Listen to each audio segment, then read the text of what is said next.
He leaned back in a vintage leather chair, the kind you might find in an old library, the soft creaks narrating countless decades of wisdom. The amber hue of his whiskey reflected the dim light, dancing in tandem with the trails of cigarette smoke curling upwards. His face, a roadmap of experiences, both euphoric and painful, was contemplative as he took a drag from his half-smoked cigar. "Ever stop to think about the words you utter daily?" he began, pausing for dramatic effect, the weight of years giving depth to his voice. "They're not just sounds passing through the wind. They're vibrations, man. Resonances that linger in the very fabric of the universe." He chuckled, swirling his drink. "Once, just once, I was careless with words. Told someone I didn't care. It's haunting, you know. How we paint our reality with thoughtless remarks. Many float around, spouting nonsense, not grasping the weight of their own voice." He paused, looking around, almost as if searching for an old memory in the corners of the room. "There's this old belief, something about the law of assumption," he mused, tapping ash into a tray. "It's about our words revealing the inner workings of our psyche, shedding light on our unconscious assumptions. It's uncanny how those very assumptions have a knack for showing up on our doorstep." A smirk crossed his lips. Good old Murphy. He hit the nail on the head. "As you sow in your subconscious, so shall you reap." Damned if it isn't true. Think you're weak, talk about it all day, and sure enough, that weakness finds a way to get under your skin. He leaned in, voice dropping to a near whisper, the dramatic flair evident. "But here's the thing. It's not just about words. Feel it. If you prattle on about riches but feel empty inside, the universe isn't fooled. It's not a genie granting wishes. It's a mirror."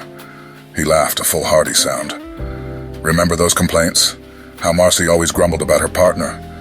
Hell, the more she complained, the worse it got. There's a sort of irony there. It's like shouting into a canyon and wondering why the echo sounds so familiar." Taking another sip, he continued, "Words, my friend, they're powerful. Not in a hocus-pocus way, but they hold energy. A weight. You can tell a lot about a person from what they say. Not just the content, but the choice, the tone, the intention behind it."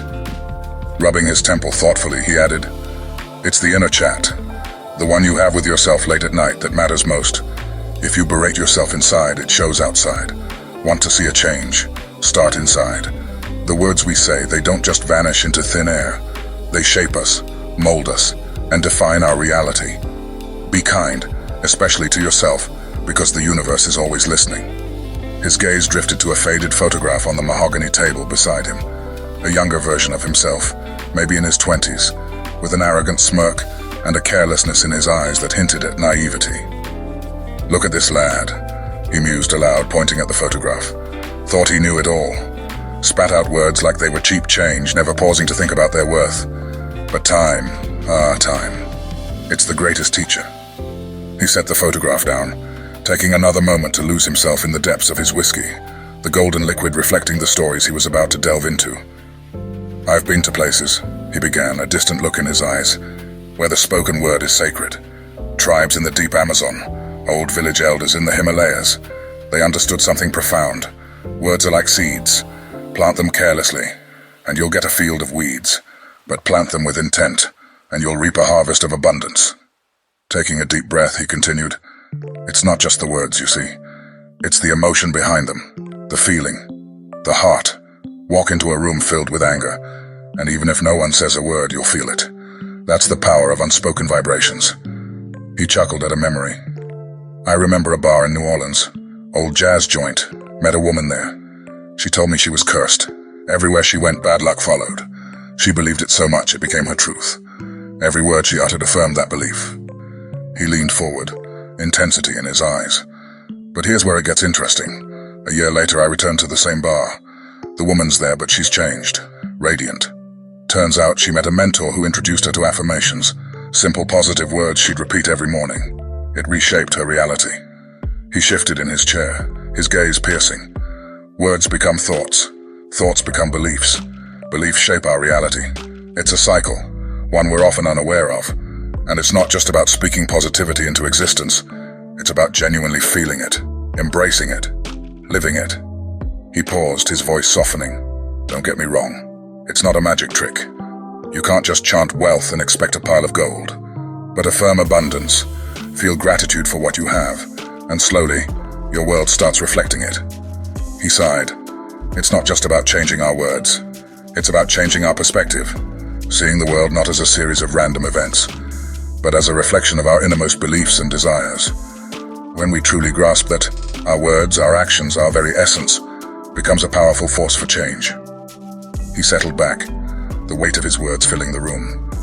In this journey called life, our words are our compass. They guide us, shape us, and sometimes save us.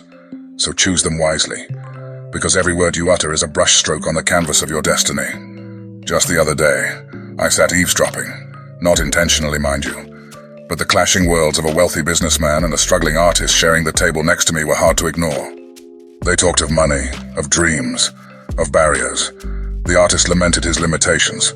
The businessman boasted of his acquisitions. It struck me, aren't they? In some cosmic sense, both singing from the same hymn sheet. Their words, as different as they might seem, shape their reality, mirror their essence. He looked up for a moment, seemingly lost in thought before continuing. Isn't it fascinating? The way our words not only narrate our life, but in a way dictate it. Like that artist and businessman, we trap ourselves, or free ourselves through our verbal dance. There's this old adage, from Hermes Trismegistus, he mused, taking a sip of his drink. Talked about the gift of speech, and mind making us equal to gods. Bit of a heavy thought over a morning coffee, but damn, if it doesn't ring true. Our words, they're like echoes in the canyon of existence. They keep resonating, keep influencing, long after we've forgotten them. He ran a hand through his salt and pepper hair, continuing, words in a way are alive. They've got energy, potential. Say the world's going to hell and, well, you're not helping stop it, are you? But speak of beauty, of love, of hope, and it's like you're casting a little spell, nudging the universe a touch closer to that ideal. Flipping a page in his journal, he seemed more introspective now. We think we're fleeting, that our words just disperse into the void, but they accumulate, become a part of the world's DNA.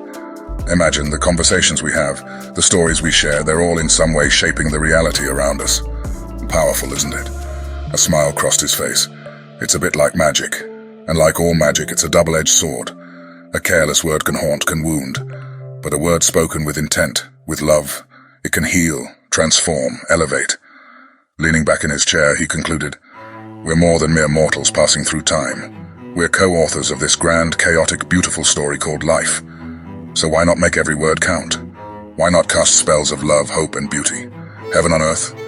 Maybe, just maybe, it's a conversation away. Drawing a deep breath, he continued with a sense of urgency.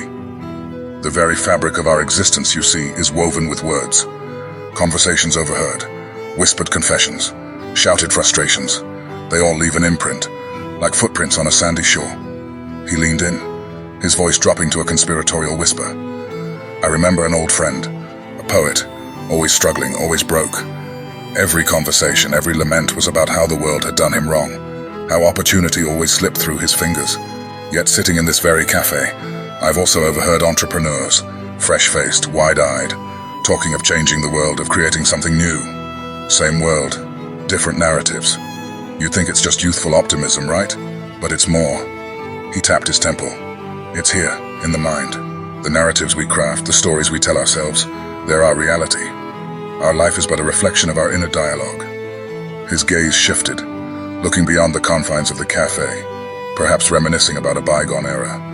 When I was younger, brash and full of fire, I believed I could shout at the world, demand it to bend. But age, age, he chuckled softly.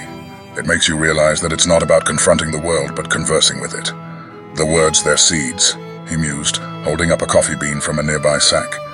Plant them with care, nourish them, because they'll grow, bloom, and bear fruit. Sometimes sweet, sometimes bitter. Your garden, your responsibility. He took a moment, sipping his coffee, letting the warmth and bitterness play on his tongue before continuing.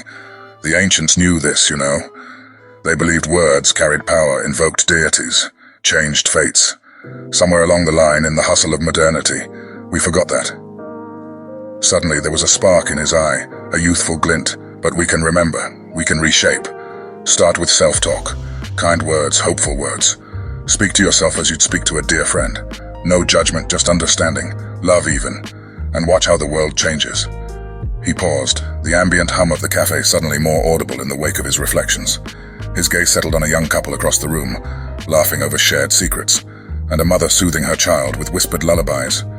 Lifting his cup for a final sip, he smiled, the wisdom of decades evident in the soft crinkling around his eyes. Remember, every word we utter, every story we share becomes a legacy, an indelible mark on the canvas of existence. Our words are the brushstrokes with which we paint our world. So, my friend, he said, locking eyes with a gentle intensity, make yours a masterpiece. With that, he rose, leaving behind an atmosphere touched with wonder and contemplation, a reminder of the profound dance between language and life. The makeshift audience, drawn in by the pull of the enigmatic figure's words, began to thin as they processed his message. A young voice from the crowd, perhaps a touch awed, asked, "Who was that?" With a nod toward the receding figure, I answered, That's Old Man Earl, the wisest living warrior of our time." A woman, her eyes squinting with a mixture of curiosity and suspicion, interjected, "And what about you, mystery man? Who are you supposed to be in this grand tale?" A half smile curled my lips as I answered, "I'm just the coyote."